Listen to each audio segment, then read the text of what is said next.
3.000 kaki di bawah Laut Cina Selatan. Lambung baja tegak di dasar laut. Menara komandonya masih menantang setelah 8 dekade. Kerusakannya tidak salah lagi. Bekas luka bom laut merobek logam di buritan menara. Bukti beku dari akhir yang kejam. Ini adalah kapal selam OSS Herder nomor SS-257, dan sebelum dia tenggelam, dia melakukan sesuatu yang belum pernah ditandingi oleh kapal selam Amerika lainnya. Hanya dalam 5 hari selama Juni tahun 1944, Komandan Samuel Dialy dan krunya menenggelamkan 5 kapal perusak Jepang dengan 5 serangan terpisah. Masing-masing lebih berani dari yang sebelumnya. Bagaimana sebuah kapal selam tunggal menakut-nakuti seluruh armada musuh hingga meninggalkan pangkalan strategis mereka. Dan hubungan apa yang dimiliki kuburan bawah air ini dengan salah satu pertempuran laut paling menentukan dalam Perang Pasifik. Rekaman dan foto kapal selam tertentu selama perang terbatas. Jadi beberapa visual bersifat representatif. Menggunakan kapal serupa dan pemandangan laut dalam untuk membantu menghidupkan cerita ini. Mei tahun 2024, proyek Lost 52 tim Tylo telah secara sistematis mencari 52 kapal selam Amerika. Hilang selama Perang Dunia II dan penemuan terbaru mereka mengirimkan gelombang ke seluruh lingkaran sejarah Angkatan Laut. Beroperasi di Laut Cina Selatan dekat Luzon, Filipina. Kendaraan bawah air otonom mereka mendeteksi tanda yang tidak cocok dengan bangkai kapal lain dalam database. Hasil sonar menunjukkan kapal selam kelas Gato duduk utuh di lunasnya pada kedalaman lebih dari 3.000 kaki. Dengan pola kerusakan khas yang menceritakan kisah tertentu. Ini bukan hanya kuburan perang lainnya. Di dalam lambung ini, ada 79 pelaut Amerika yang telah berpatroli abadi sejak Agustus tahun 1944. Dan kejeniusan taktis yang mereka laksanakan beberapa bulan sebelum kehilangan mereka secara langsung memengaruhi hasil pertempuran Filipina. Laut pertolongan yang menghancurkan penerbangan Angkatan Laut Jepang selamanya. Dan dalam perserangan khusus yang berhasil dilakukan orang-orang ini. Sesuatu yang disebut oleh para pelaut kapal selam sebagai tembakan langsung ke tenggorokan. Yang menjadi legenda di Sealand Service. Tapi kita akan sampai ke sana. USS Herder diluncurkan di Electric Boat Company di Groton, Connecticut. Dan menerima penugasannya pada 2 Desember tahun 1942. Dia adalah kapal selam armada kelas Gato dengan panjang 311 kaki dengan perpindahan permukaan 1.526 ton dan berat terendam 2.424 ton. Persenjataannya sangat tangguh. Dia memiliki 10 tabung torpedo, 6 di depan dan 4 di belakang. Membawa 24 torpedo Mark 14. Ditambah meriam dek 3 inci dan berbagai senjata anti pesawat. 2 mesin diesel menggerakkannya dengan kecepatan 20 knot di permukaan. Sementara motor listrik mendorongnya hingga 9 knot saat terendam dengan kedalaman uji yang dinilai 300 kaki. Komandan Samuel David Daly mengambil kendali, seorang 36 tahun Texan yang lahir di Dallas, yang telah membuktikan dirinya sebagai ahli taktik yang agresif. Moto tidak resmi kapal itu menjadi pukul mereka lebih keras. Dan di 6 patroli perang yang berlangsung dari tahun 1943 hingga tahun 1944, itulah yang mereka lakukan. Setiap patroli ditetapkan berhasil. Pencapaian luar biasa dalam perang kapal selam, di mana misi kosong adalah hal biasa.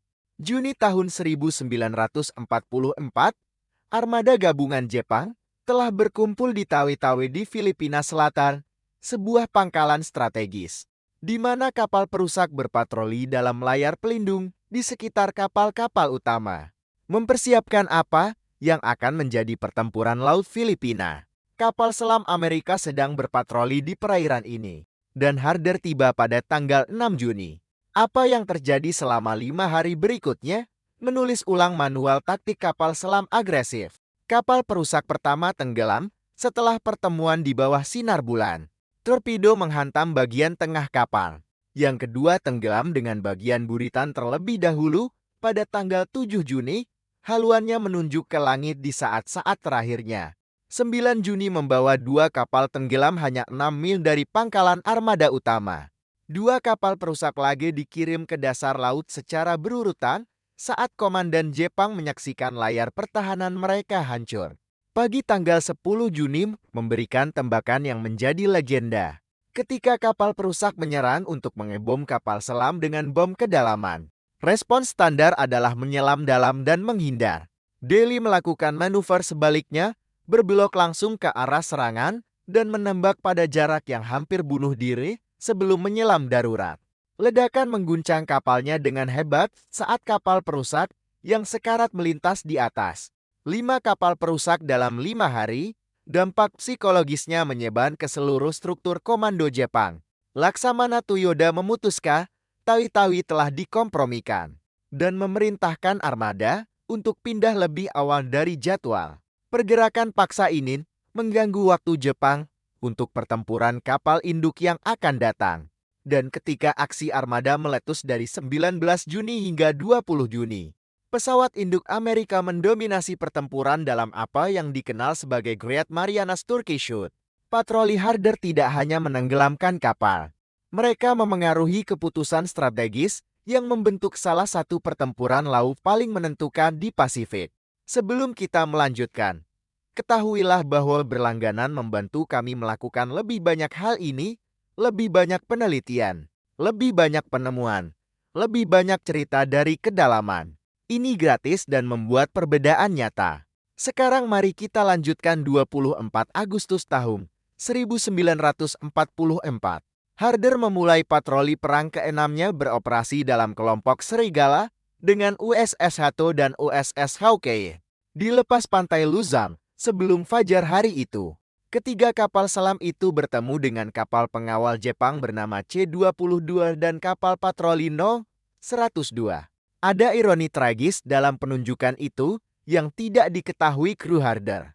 Kapal patroli No. 102 sebenarnya adalah USS Stuart, sebuah kapal perusak Amerika yang ditangkap oleh Jepang pada tahun 1943 dan dipaksa masuk ke dalam layanan mereka. Saat kapal selam bermanuver dalam kegelapan, mereka hampir bertabrakan dengan periskop Harder. Situasi nyaris tabrakan itu memaksa tindakan menghindar, dan C-22 mendeteksi pergerakan. Kapal pengawal Jepang berayun ke arah gangguan dan memulai serangan bom kedalaman yang sesuai standar. Tepat pukul 7.28 menit pagi, operator sonar Hake mendengar 15 bom kedalaman meledak dengan cepat di kejauhan. Kemudian keheningan. Upaya berulang untuk menghubungi Harder melalui sistem komunikasi bawah air tidak mendapat respon. Pola bom kedalaman yang gencar telah menemukan sasarannya.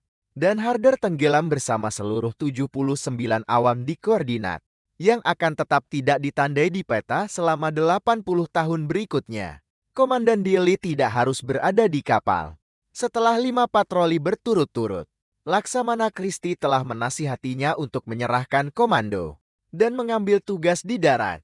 Dilley menolak, bersikeras bahwa dia perlu melatih langsung anggota kru baru sebelum menyerahkan kapal kepada perwira eksekutifnya.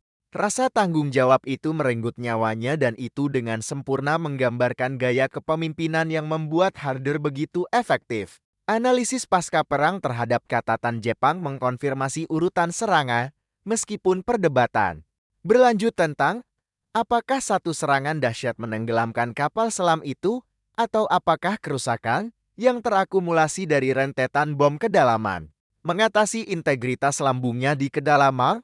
Lost 52. Proyek mendekati perburuan kapal selam dengan metodologi yang sistematis. Tim Tyler menggunakan kendaraan bawah air otonom yang dilengkapi dengan sonar pemindai samping untuk memetakan area dasar laut yang luas pada kedalaman lebih dari 3.000 kaki, di mana tekanan mencapai lebih dari 1.300 pound per inci persegi. Ketika data dari kendaraan bawah air otonom tersebut menandai potensi kapal selam kelas Gato di dekat Luzon, tim mengerahkan kendaraan yang dioperasikan dari jarak jauh dengan kamera definisi tinggi dan peralatan fotogrametri. Laut Cina Selatan menyajikan tantangan khusus dengan arus, visibilitas dan kedalaman yang sangat dalam. Namun teknologi tersebut mengungkapkan detail-detail penting.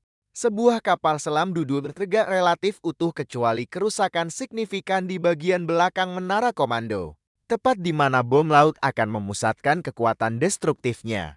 Daftar periksa identifikasi terbaca seperti kasus jaksa.